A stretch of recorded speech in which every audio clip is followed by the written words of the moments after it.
Now we can do a GRE quantitative comparison question that only 35% of the people got right when they took it on their official test. We're told that before Maria changed jobs, her salary was 24% more than Julio's salary. After Maria changed jobs, her new salary was 20% less than her old salary. And we're given two quantities in two columns. Column A is Julio's salary, and column B is Maria's new salary.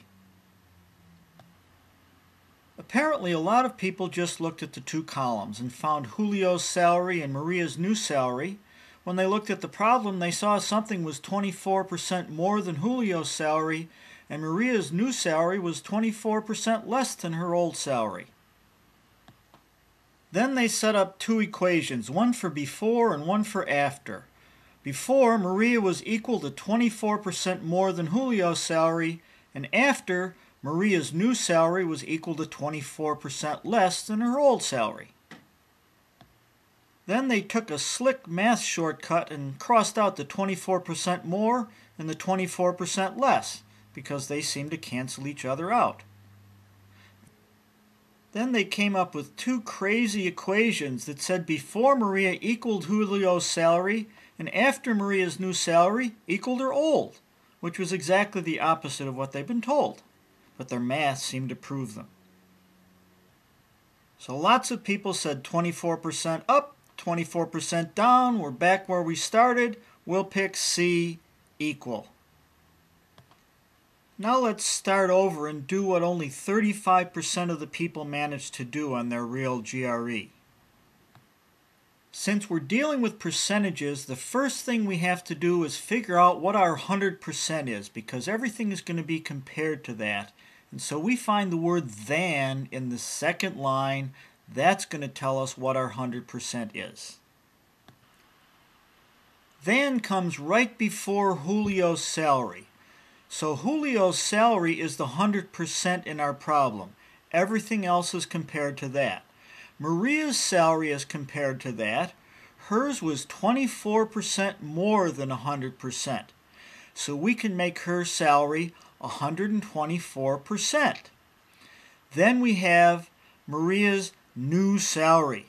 And we know that that was 24% less than her old salary.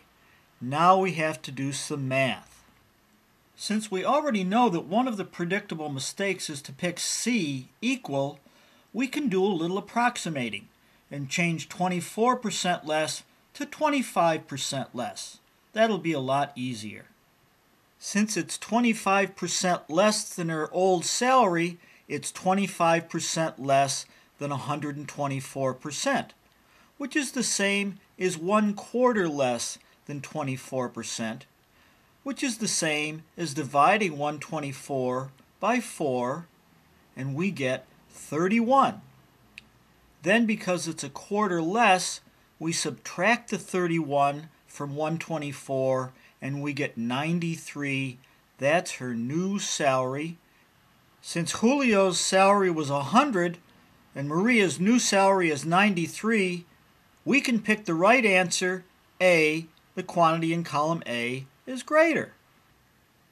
But once we realized that C, equal, was a big mistake, we could have simplified a lot of our math by making all the 24% into 25% and then draw a little picture so that we don't have to do any arithmetic. The word than still tells us that Julio's salary is the 100%, so we can draw a little line and we'll call it 100%. Then we'll break it up into quarters because 25% is 1/4.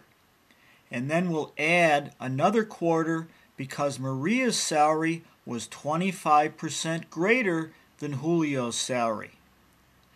Then we'll take that and we'll break that into 25% because Maria's new salary was 25% less than her old salary.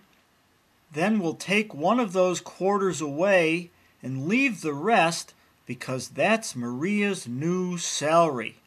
Now we can compare Maria's new salary with Julio's old salary, and we can see that Julio's old salary is larger, so A, the quantity in column A is larger. Testing for the public. Nonprofit since 1985. No one makes things easier.